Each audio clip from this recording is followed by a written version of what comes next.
what if she was like knocked out and put into someone's like room for now? Because I believe the doors would be unlocked for everyone's room, I think, but I'm not too sure. Maybe it's only for the room of where the culprit had pretty much gone off and murdered the person, but still, you never know. At the time, we learned that from Celeste's photo, the madman was dressed in an unusual costume. Justice Robo. Additionally, we discovered Yamada had been dragged off by the very same Justice Robo. He doesn't really look like he's being dragged off. He looks like he's more excited, and it doesn't look like a drag. It looks more of a hug than a choke, you know? It doesn't seem like there's any aggressiveness towards him. We begin our search for the madman, and soon after, met up with Fukuwa and Togami. Moments later, we found Yamada, injured in the second floor library. After escorting Yamada to the infirmary on the first floor, we resumed our search. Then, just after we left the infirmary, exclamation points! What is it? I saw a shadow. There was a shadow moving at the top of the stairs. Based on Celeste's sighting, we all went to the second floor and split up to look for the madman. And not long after that, Celeste screamed this time. She had spotted the madman on the third floor. Hearing her scream, what was it? Doya! Yeah, there we go. We all headed for the third floor. What's up, Celeste? That was a rather exaggerated cry from you. I saw him. The costume madman. When I shouted, he ran off. Myself, facing opposite the stairs, he turned the corner at the very end of the hall to the left. That's precise, isn't it? And yet, just moments after that...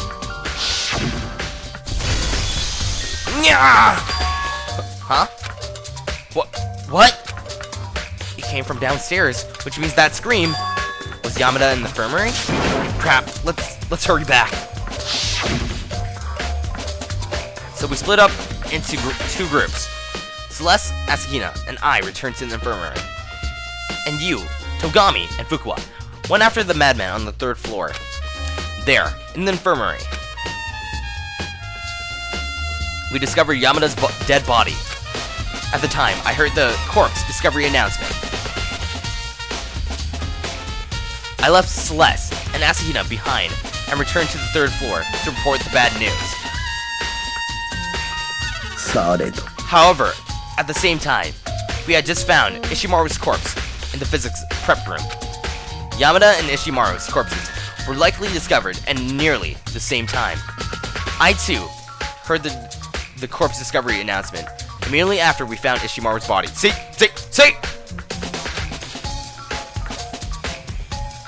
Then I informed you and Togami about Yamada's murder. Wait, what if it's only... Wait. So they would have made two announcements if the body was found. So it must have been only Ishimaru's body that had been currently, been injured and killed. Then afterwards, Monokuma had made the announcement again. So Yamada would have been dead after, and then he came back to life. So he wasn't possibly murdered until later on in this certain event, when he was being moved. Weird.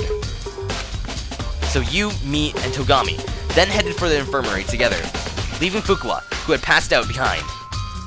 But just after we left the physics lab, we heard surprising news from Celeste, who had come upstairs after me. Oh man, Celeste is pulling a big factor in this one, and she's making it way too obvious now. Yamada's corpse, it disappeared! We hurried back to the infirmary, and Yamada's body was gone. Yeah, so there's a possibility that when that happened, Yamada went off to go find Ishimaru, kill him, then head off into the infirmary, and just not head into the infirmary, but into the art room, laid there, held the door, probably most likely, and waited until Celeste gave the call or something like that. Maybe. That's a possibility. And recently, one of the freaking hammers had been washed, so that means one of the hammers that had been used in this room ended up being the one that killed Yamada, or Ishimaru. Maybe everyone's been swapped before. Who knows?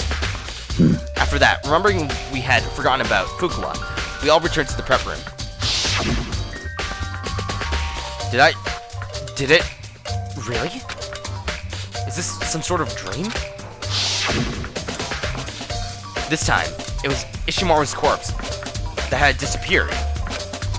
Rattled and confused, we quickly set out to search for the missing bodies. And then, after some time searching, hearing Celeste had found the corpses, we all headed for the storage room. This storage room. And there we rediscovered the 2 missing bodies. Oh, jeez. And that covers everything, I think. Looking back at it like that, it strikes me just how much happened in so short a time. Should you ever wish to go over things again, let me know. You have my cooperation. Okay. Okay, is there a sink in this room, possibly? If there's a sink, there should be a sink in the art room. Weird that there isn't. I want to kind of see in the map real quick if there's a washroom up here.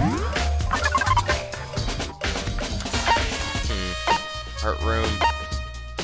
No, it doesn't seem like there's a washroom around here. Yeah. So it must have happened during the 2nd floor. And the closest thing to the steps is the women's bathroom rather than the men's. So it could have been washed really quickly in the females' washroom. Or it could have been the men's. But they wouldn't have enough time to go off and wash it, right? Or do they?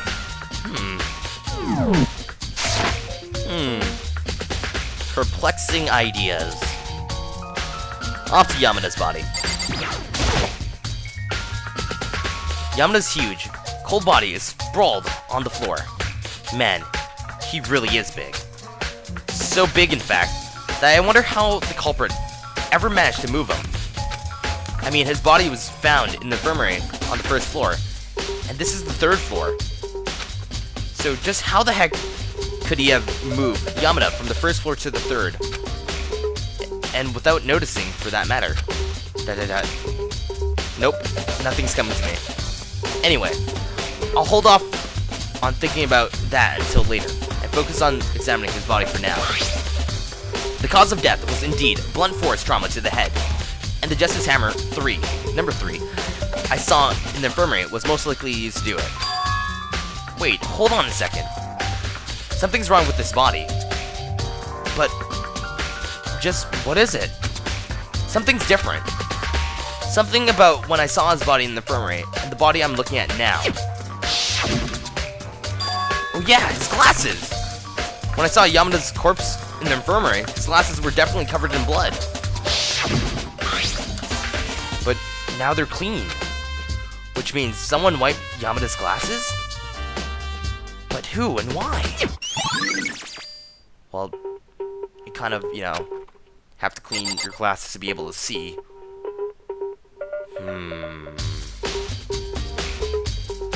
So, the only person that would be able to move out of the room would be Yamada being still alive, heading up to the 3rd floor, and then moving, probably most likely Ishimaru's body to this room as well. The room that he's most likely familiar with, and that there are hammers in here.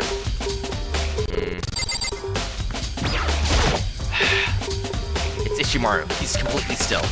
According to the Monokuma files, Ishimaru's death was a result of blunt force trauma to the head. He was first found in the physics prep room, just as Justice Hammer number 4 was the murder weapon. As a veal sheet had been spread out underneath Ishimaru's corpse. Perhaps the culprit used this when he transported Ishimaru's body, so he wouldn't leave any blood behind. Blue vinyl sheet. Vinyl? I don't know. Strange. Am I missing anything else in this room? Nope. I think I'm good for this room. There's only one way out of this room, and that's through this door. The one Asahino said was locked. The door does indeed lock, but it looks like it can only be set from the inside storage room. I can't see any way the door could be locked from the outside. The door to the storage room can only be locked from the inside. There's something to that. Asahina and Ogami attest that the door was locked when we started searching for the bodies. And that the door can only be locked from the inside storage room. So that means, in other words, when Asahina came to investigate, someone was already inside the locked storage room. And eventually that someone unlocked the door and the room became accessible again. Plus, Asahina said no one could have gone here before them, which means this person in the storage room. Yep. I think I found all the clues in this area. In which case, I should check some other places too. Places worth investigating. All that's coming to me right now are the infirmary and the physics prep room, where Yamada and Ishimaru were found. Yeah. The story's becoming clear. Oh, man. So, I think my theory is becoming a little bit more and more clearer as this goes on and happens. Jeez. Am I already solving a trial before I even get into the trial? Like, the one, kind of like how it happened with Leon Kawada. But that one's a little bit challenging. I really want to know how it all happened for this one. Jeez, though. Man, I've been playing too much Phoenix Wright lately, so that may be another thing that may have caused me to figure out certain things a little bit more thoroughly. And plus, I'm taking a psychology class, so yeah. Wow. I like how the blood just like slowly reformed. Okay. I feel like I've seen one of these vinyl sheets before, and recently too. The one on Ishimaru, you know. Hey, Genesada show. While the culprit was hard at work moving the bodies, I was busy going Betty bye. It brings me to tears knowing I missed such an extremely rare sight. Yeah, it was. Well, it's not rare for you since you murder everyone, so. Okay, let's look at the hammer now. Just as hammer number 4 was used to attack Ishimaru. Or not Ishimaru. Yeah, it was Ishimaru. Wait, did I read that correctly? Backlog. Yep. The corpse was moved, but the murder weapon was left untouched. Oh, whoops, I didn't mean to do that. Then, here we go. There are what appears to be tire tracks extending from the puddle of blood on the floor. That reminds me, the trolley in the art room, storage room, has blood on its tires. I wonder maybe the blood on those tires came from here? If so, Ishimaru's corpse was probably moved from here to the storage room on the trolley. They're both on the 3rd floor, so it would be easy enough to use the trolley to move the body.